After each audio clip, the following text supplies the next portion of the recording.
Hello, and welcome back to episode 3 of the Motion Picture Enterprise Refit Smoothie build here on Modeling from the Ensign's Chair. I'm Will. I appreciate everybody that's been commenting that they find the information useful. I appreciate the support, so please keep watching. I've got some great projects coming up even after this one, so stay tuned. After we do this one, I've got a number of other projects. As a matter of fact, today I got in antenna controls. I just got in my lighting kit for my Franklin, which is sitting in my closet upstairs waiting to get started. So it's going to be a tough choice after this. Which project am I going to do? Maybe I'll ask for your input on it, see what we get back and what we're going to get into. On this episode, I'm going to get into working on the nacelles and trying to get these grills in place. Remember, because it's a smoothie build, I've got to take a couple extra steps that you're not going to have to if you've got the current re-release or any of the re-releases after the motion picture model. The motion picture model is the only one that's a smoothie, so a lot of these areas you won't have issues with if you've got any of the re-releases. So I'm going to have to do a little more work on these. The nacelles, for example, on both sides, inboard and outboard on this. Like I pointed out before, it's completely smooth. There's no grills on either side. So what I've got is I use these grills for my Reliant build, and I order them again. They're not the best quality, but they'll work. I mean, we're just going to paint over these. So I'm going to use these, but the thing is with this, I'm going to have to cut these down. Probably about 1/4 of an inch. So I'm going to have to cut a bit off of these, so I'll get my plastic blade saw out from my Dremel and cut these down after I get a measurement on them. And then I've got the warp grills for the inboard side, which are from Wile E. Coyote's workshop on Shapeways. And I am going to have to cut these a little bit as well. Not as much as the outboard side, but the inboard side I'm still going to have to cut maybe 1/8 of an inch. It's not a lot on this side, but they are going to have to be modified. So we're going to get into that. We're going to work on these. This is probably going to be all I'm going to do on this episode because I know my first 2 episodes have been kind of long. So I'm going to try to cut these down a little bit and not make them so long and maybe break them up into different episodes. So you don't have to spend so much time sitting here staring and listening to me. But anyway, I'll cut it off for a second. Put you on the desk and we'll get back to it. Alright, so first thing I want to do is get these marked so I know where to make the cuts on these. So I can go ahead and get them adjusted to the size, because I want to be able to do is I want to be able to fit these where they need to go and then make an outline around these so I actually know how much space I have to work with to get these to fit in here. And then just like you saw with the impulse deck crystal, we're going to drill around this. After I mark it, we'll drill a series of holes around it, and then we'll use the drill to break through those. We'll get us a rough hole in here and start sanding and filing that smooth until we get this to fit just the way we want. Again, it's important when we start doing that we don't take away too much material. We don't want to have to do that much filling on these, because if we fill, that means we got to sand, and if we sand, we risk taking away the detail that's on these, because these ones here especially are very fine in the detail, so it's not going to take much to take that away if we hit that with sandpaper. So we're going to do our best to cut these down and not have to do that. So you can see on this one I've already sized it up and marked where I need to cut. The angle's a little bit off on these too, but that's, like I said, these were meant for my Reliant build, and I'm going to make them work with this though. So what I'm doing is I'm taking this end, the round end, and I'm putting it where I need it to go. And then once I get this lined up, I'm going to take my marker and I can see through this, so I can see where the edge is that I need to make this cut. And again, I'm going to cut this a little longer than what I need, just to make sure I don't take too much off. I'd rather have too much left on there and then be able to cut it down more if I need to, versus making a cut and now I took too much off and now I've got a gap that I've got to fill. So check that again. Alright, that one looks good. So these two I've got marked for cutting, and that's for my outboard sides. Goes away for now. And on these inboard sides, like I said, Michael Wiley said we were going to have to cut these a little bit. Not a lot. Like I said, it's looking like maybe 1/8 of an inch, if that. So I would just take a little bit off of that and then check it again. And same thing on this side. Put it where we need it.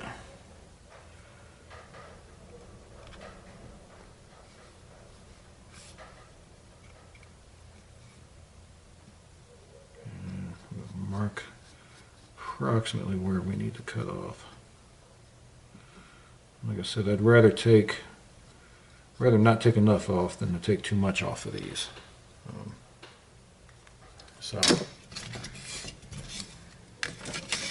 Alright, so we've got these marked off.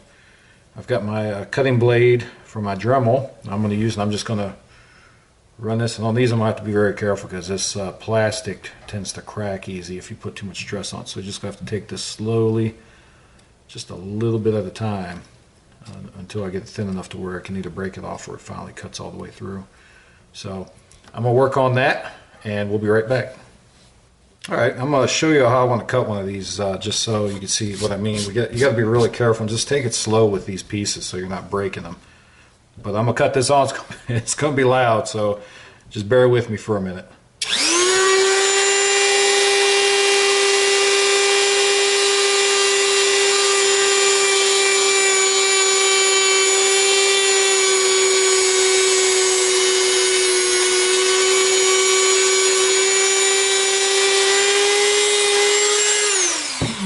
Alright. Just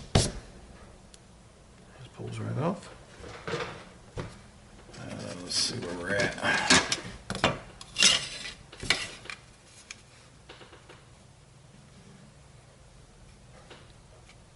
Alright, and this is why I say I don't want to take too much off, because I'm going to have to adjust this angle on this end right here just a little bit.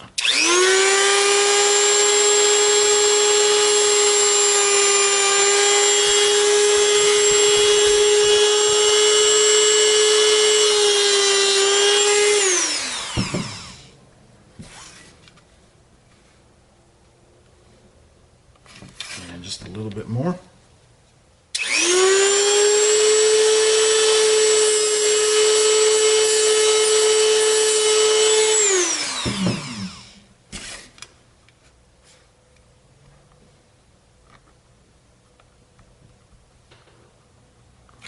A little bit more.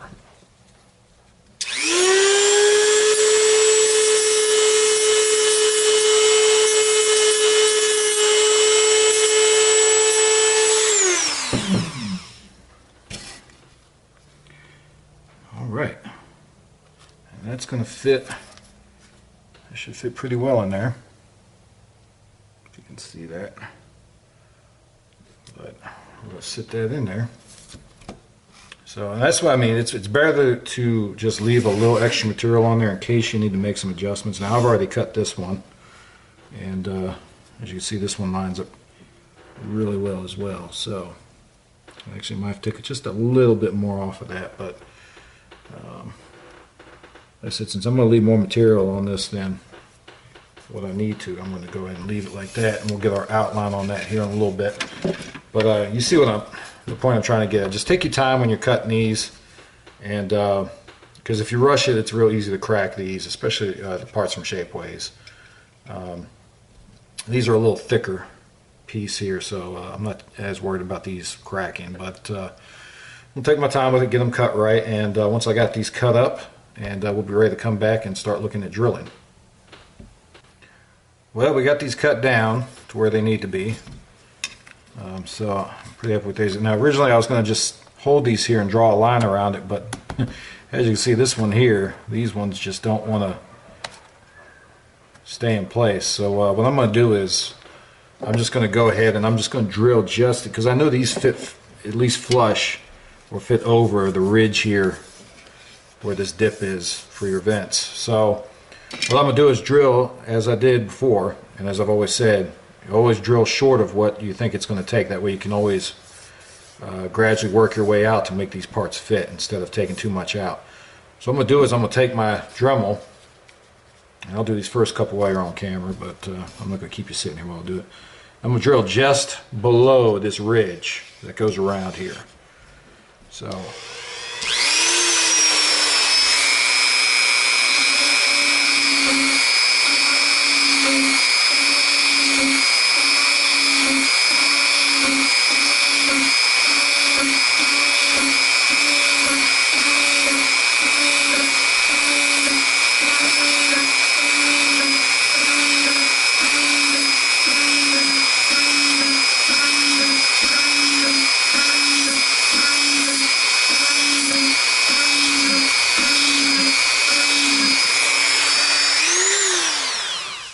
and if you start getting this buildup of plastic, like you're going to get on here, just take your knife and just cut it off.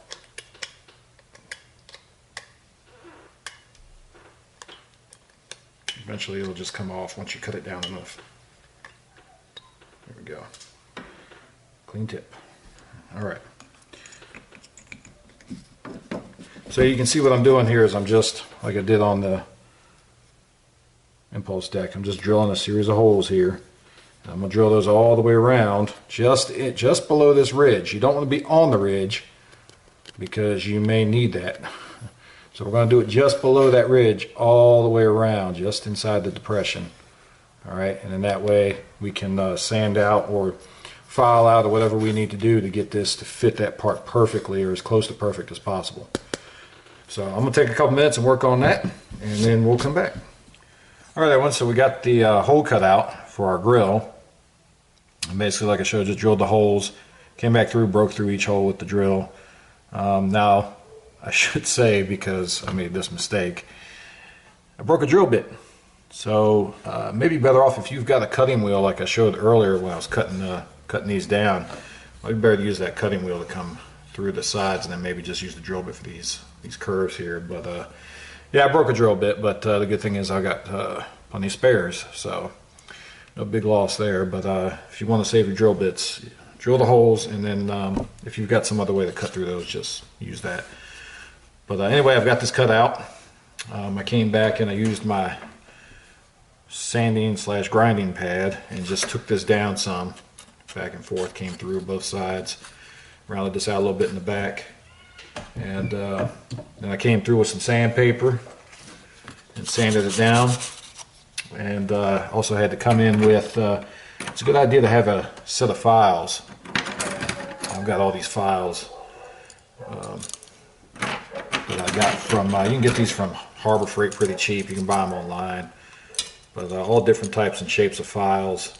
So when you've got to get into like a crevice or a corner of that, you can usually find the right shape for that corner. So, for example, I use this, I don't know if you can tell the shape of that, but it's kind of a triangular shape, and it allowed me to get up in this area real good. And I just filed out that corner, filed this corner out some more, because you got to get this tip in there, and this tip's going to be difficult to get in there if you can't get into this corner and get it filed out a little bit. So I got that filed out, and these grills here, since they're a little wider on the back end than they are on the front, because I guess the way they pour the mold, a little bit of this leaches out, and it's, so I take these ones and I insert them from the back, and we'll fit it in there, and voila, we've got our grill in there.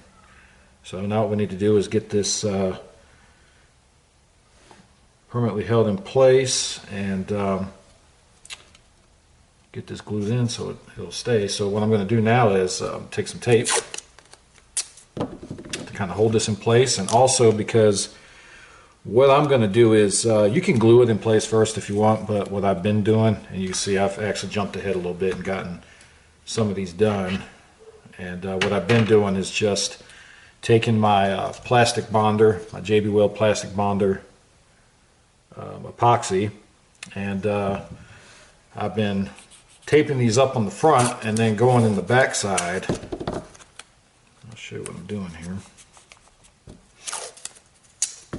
You see I've got a bit of a gap back here. You can see that's got to be filled.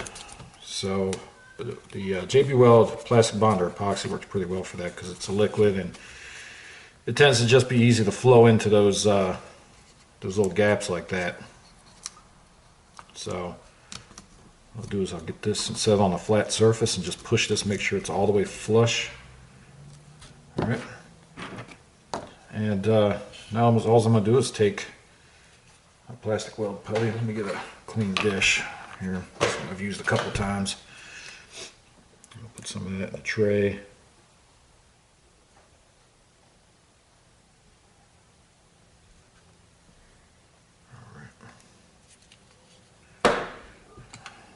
Mix that up real good.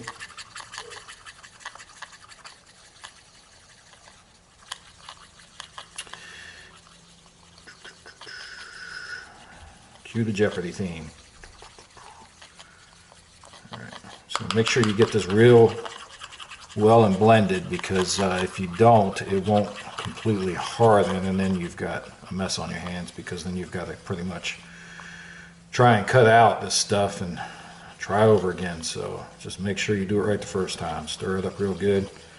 Get it nice and blended. And then what I'm going to do is I've taped this in the front.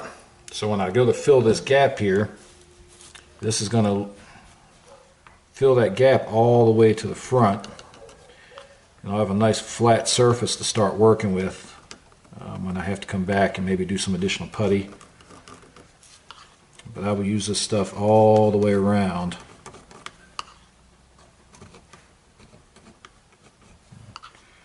Get it in there real good because this stuff will hold this piece in place really well. So you kind of get two benefits of this. You get a nice strong bond with the plastic.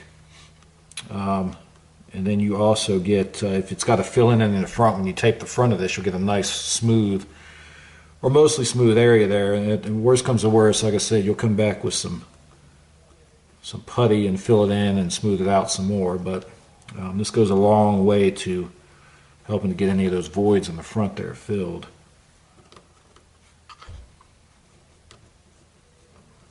So I'll use the tip of this just to kind of shove it in these little crevices and make sure it gets in there real good. Try to work out any air pockets.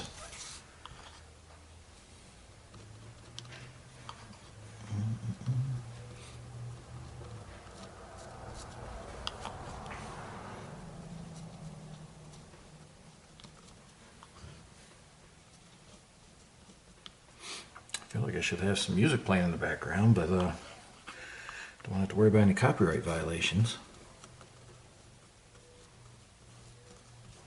We're getting this filled in.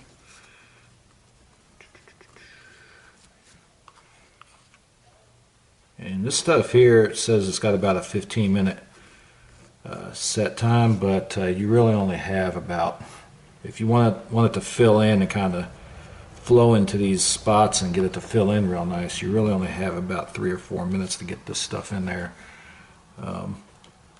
Otherwise it's going to start getting too thick and it's not going to fill in like you may want it to. So you kind of got to work pretty quick with this stuff. Get it in there. Just double check, make sure I've got good coverage on these.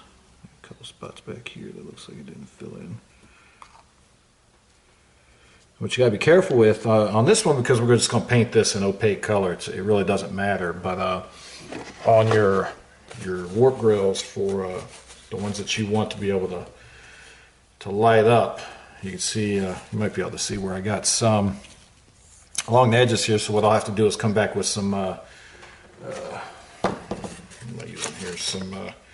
Well, I got some 600 grit and then I've got some 1000 grit sandpaper. And I'll just come back and sand this on the back because it's not going to hurt the light coming through there. So we'll just sand it and make it look even. And then, all right, so that's good. So I'm going to set that aside. Give it one more and make sure that all of this is setting right. I'm going to set that aside.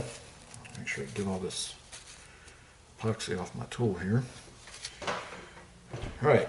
And then just so you see where we're going with this, You see here where I filled it in. It's all hardened. That's pretty much one piece right now. So once that sets up, I give it about 24 hours. That's why I went ahead and did a couple of these in advance. So I'll let that set up about 24 hours. I'll come back. And then the front here, I'll just putty. And of course now all I got to do is sand it. Get it smooth. If I see a couple of little spots I need to go over again, come back over with some more putty, sand it again, and that's pretty much all we need to do for that. So I'm going to work on doing that, and I'll come back and hopefully we'll be close to getting to the final product, at least for this segment of the series. So I will be back here in just a couple minutes. Hey everybody, I'm working on getting these grills in. Still got a lot of work to do. I've gotten one in, but before I got too far on, I thought it'd be a good idea to talk about Raython lighting for a minute for those that don't know what it is. Raython is basically light blocking the inside pieces of your model, but protecting the areas you want light to show through. So for example, if we want to light this registration on the back here, what I'll do is I'll take a piece of tape and I'll cut an oval shape out, which is what this usually is shaped as back here. Most people do the oval shape. But I'll cut that oval shape out, and it doesn't have to be exact, but as you can see here, I've already cut it. And you figure out where to place it at. In this case, usually the registration is slightly closer if you look at, and I'm looking at the studio model picture on my screen here, but your registration is usually slightly closer to your warp grills and a little bit up. It's not perfectly centered on the nacelle. So what I've done, as you can see here, is I put it slightly raised and a little bit closer towards the grill here than towards the back. So get my light out here. What you get is, when I go to light block this, you can see, hopefully in the camera, you see where that tape is there. It's going to light block that to where you can't, to where you'll only get light showing through when I put a light in here. I'll put an LED back here when I go to do my lighting, and it'll show through that space because I've light blocked it. So let me go get a coat of, what I'll do is I'll use a black and get a coat on the inside, and then I'll come back and put some white in there, and that way it kind of helps the light spread out more, and you get a little more even lighting out of it. So let me go do that, and we'll be right back. Alright, so I've gone and I've put my light blocking coat of black on the inside of this half of the warp nacelle. And what I use typically for light blocking is I just use some Rust-Oleum Ultra Color. It says it also bonds the plastic.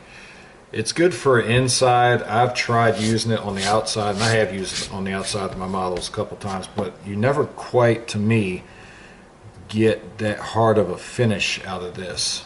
Not like you would with to me, a surface primer.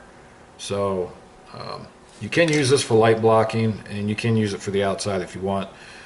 I wouldn't use this unless you're going to coat over it with something like Tamiya fine primer to finish it off, and then you usually get a pretty good finish out of it. But this stuff works good for the internal light blocking. So all I'm going to do now is, this is dried, I'm going to go and I'm going to take my Tamiya surface primer, my white surface primer, and I'm going to give it a coat on the inside of this so that, like I said, you get that reflection back, and the light kind of spreads out a little bit better. So I'm going to go do that, and we'll come back again. Alright, I've gotten the coat of white on the inside of this now, so we should be nice and light blocked. What I'm going to do now is just carefully, without taking up the light blocking, just pull this tape off. And you can see there where the light blocking was done. And if you're going to primer the outside, I'll save this because I'll try to use this for all of them, because I want the circle or the oval to be about the same shape on all of them. But you can see now, if I can do this without blinding the camera, where that light just shines through where I've done the light blocking. So what I'll do is I'll put a LED. I usually put it back here, because the other thing you can do with this Raython is you can play with the lighting effects a little bit. I put up a video of my finished Reliant build, and if you look at it on my warp nacelles on that, I did light the pylons, And the pylons, what I did was I did the same type of light blocking, but I wanted it to look like the light was coming from the front. So what you can do if you want to do an effect like that is you put the LED at the front and let it shine back, and you will get a little bit of a fade the further back that goes, and it just makes it look like there's a spotlight shining on it. So you can do that. A lot of times you just put the LED in here and just if you put it more centered, you get more of an even lighting. So you can play with the LED positioning like that, and just you can do a little more with the Raytheon effects, especially when you start to look at lighting registration on the hull, on the saucer sections and that. If you want your light to look like it's kind of shining from a focal point, you can where you position your LEDs can kind of help with that effect. So what I'm going to do now is I'm going to take this piece and I'm going to hold it up to the light and put it over this, because I want to put a coat of primer on the outside of this. But you still, if you want to do it and you're going to use primer, you're going to need to protect this. So what I'll do is I'll just put it over, get that on there, and now I'm ready to put my coat of primer on the outside of this. So I'm going to do that, and then we're going to come back and look and see how this this warp grill turned out that I've got in here, and hopefully it turns out well. We'll be back. Alright everybody, I got my nacelle pretty much set up. I've got the insert in, and I've got my light blocking done on the inside of this half. And I also went ahead and did my light blocking on the outside. I put a primer coat on this, just mainly so I can see where I've got to touch up at. And I do have a couple spots that need a little more sanding and filling work. But you can see it's turned out pretty well. So working out pretty well with it. This is the insert from Wile E. Coyote's workshop on Shapeways. It's turned out pretty well. I've rigged up a temporary LED strip inside this. I haven't done any light diffusion on the back of this, so I'm going to hook it up just so we can get kind of an idea of where we're at.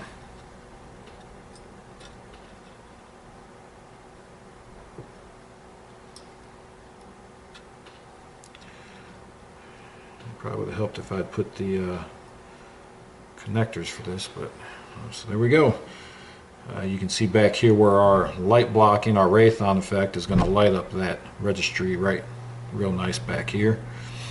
And I know it doesn't do too well on camera, but I think you can make out that a little bit of that purple in there. If I turn this light out, it's probably going to wash it out.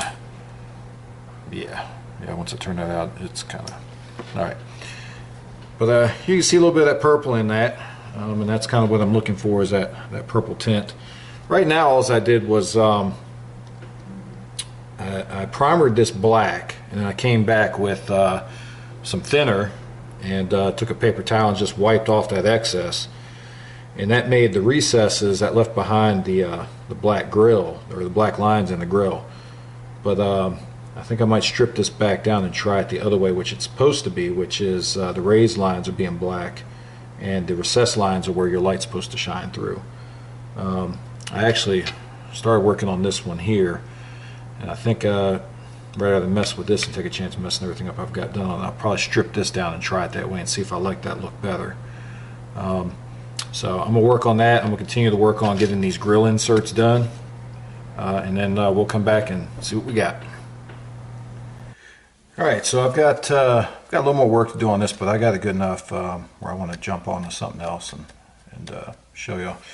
So I told you before, I'd showed you where I painted this black, and then I came back and just took some thinner and just wiped off the excess, and that left the recessed lines as the transparent for to get the backlight. But what I decided to do was just go ahead and strip it down, and I want to do this the way it's supposed to be done, which is your recessed lines are where the light's supposed to come through, and your raised grill is where it's supposed to be painted. So I'm going to show you how I'm going to do this. I already did this once, but I'm going to show you how I did it, and then I'll show you the end result. But in order to do this, you've got to get thin enough tape to go in these ridges here. I haven't found thin enough tape to do that. So what we're going to have to do is we're going to take our tape, our masking tape, and as you can see I've done here before is was set up a little cutting board, And what I've done, and this one I can't do because I can't get it to go straight, so we'll take that up. But, all right. So what I'll do, and you can see where I've kind of done one here, but let's take that one off too because it's a little uneven. It's a little thicker on one end than the other. And we'll just start from scratch. But I'll pull off a piece of this tape. It's real important to lay it down as straight as possible. Alright. And then all you need is a straight edge. I'm kind of overkill on this straight edge because it's the only one I could find laying around right offhand. But any type of ruler, you're probably going to want one that's got like a metal edge to it because that way the blade will not cut into it. But what I'll do is I'll take this straight edge, and we need this to be really thin. And I'll show you what I mean here in a minute, but I'm going to get that straight edge set on there. I'm going to take my knife. I'm just going to cut down. And sometimes I've made these too thick. I've had to just toss that one and go back and do it again. But we'll see how this one turned out. Clip that end off because it got a little messed up. So now I gotta. So what I'm gonna do now is I'll get this out of the way for a second. I'm gonna bring my piece in, and you can see how thin that's got to be. It's got to be pretty thin to fit in there. What I'm gonna do is I'm gonna start in the middle. Actually, I'm gonna start on this end. And what you need to do is get this started in there.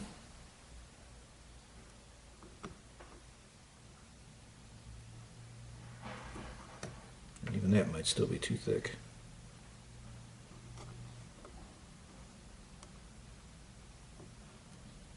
And what I'll do is I'll take my pick here and we'll just get that pressed down in there.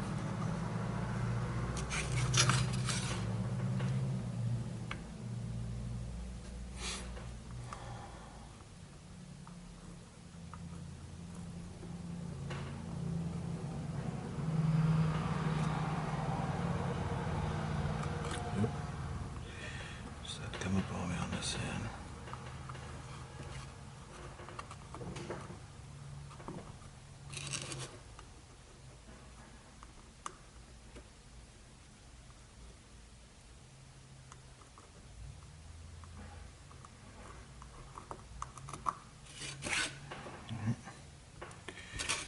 Get this worked in here.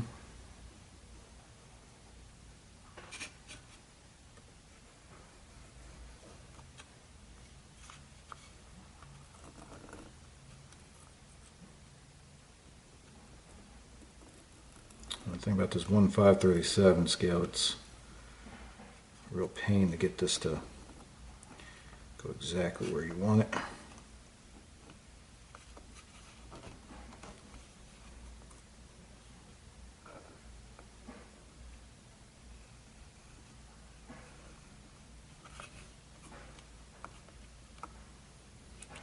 First of all, it's hard to even see where you need this to go.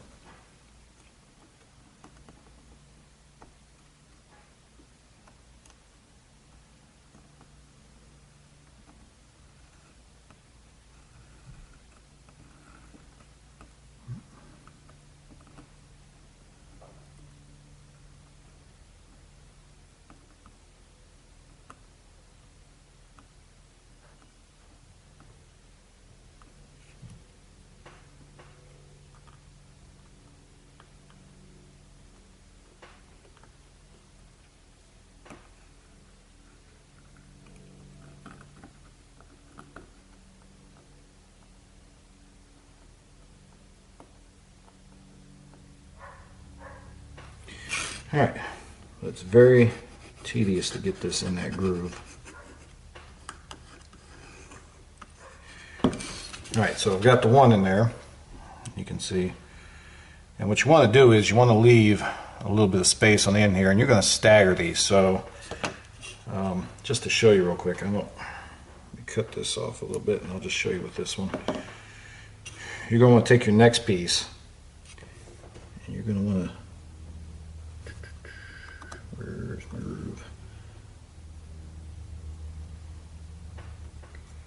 You're going to stagger it just a little bit.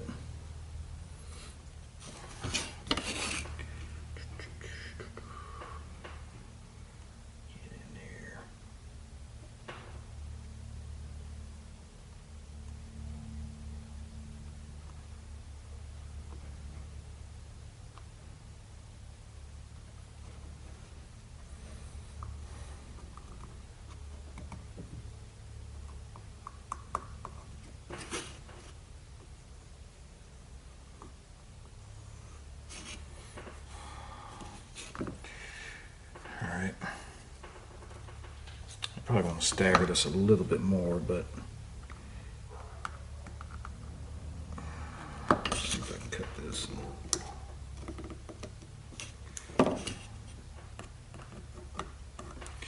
Might be a little bit too much, but you'll get the idea. So you want to take your tape and you want to stagger it. So your next, you do your middle one, which is your longest, and then you do the one on this side and the one on its immediate other side a little bit below it, so a little bit shorter. All right, not that short, but you'll figure out the placement. Probably about right here is where you want it to end at. Back away a little bit. All right, but you want to stagger that, and then your next one over is going to be even further down on both sides. So what you end up with is something that looks like this. Okay, you see how that's staggered? All I did was stagger how far up my masking tape was in each line. So you get that nice pattern in there.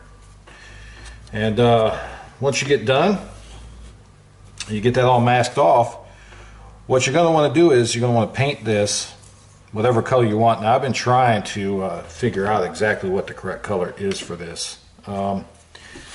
Looking at the, and I showed this on the monitor the other day, but looking at the studio photos of the studio model, it looks kind of purplish, almost like a radish color.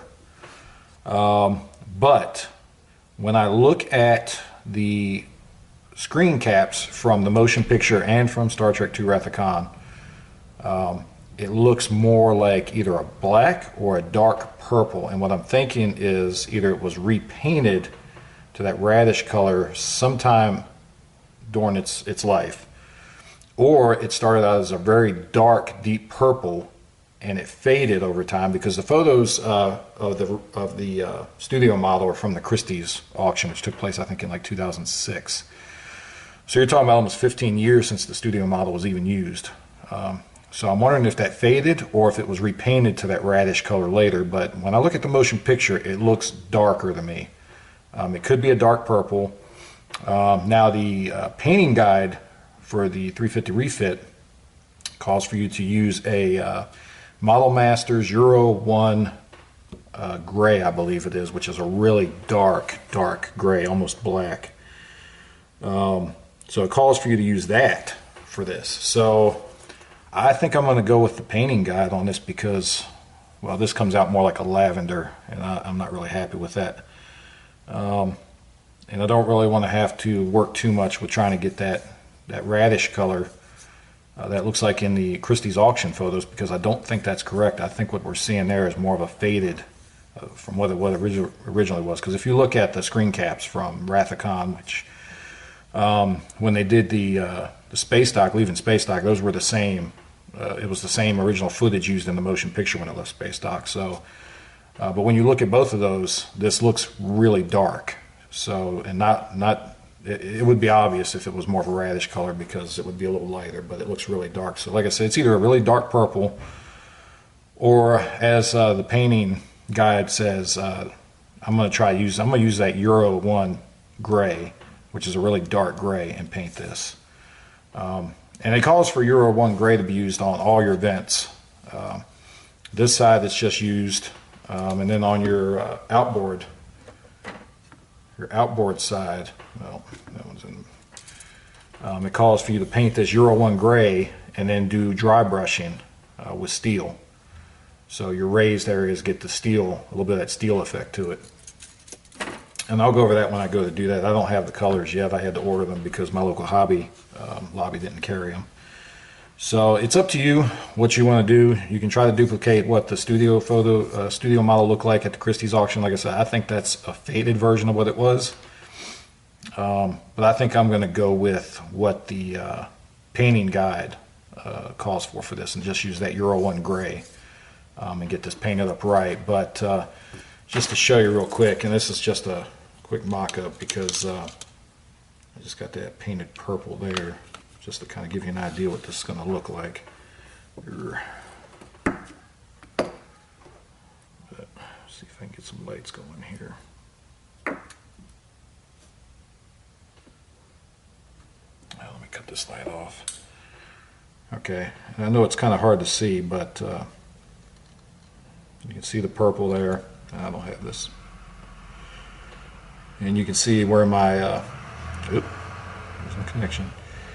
Where my Raytheon method back here is going to light up that registry in the back real nice. And even with just the makeshift thing I've got, you can see that purple coming through. But I've got some more LEDs on order, so I'm going to try to paint some of those purple like I've seen Trek Modeler do, and see if I can get mine to work well that way. That's the way I'm going to try to do it. So, but anyway, that's your basic rundown of how to do this. I went over all the steps to get your grills in, get them worked out, how to get these painted, what colors to use.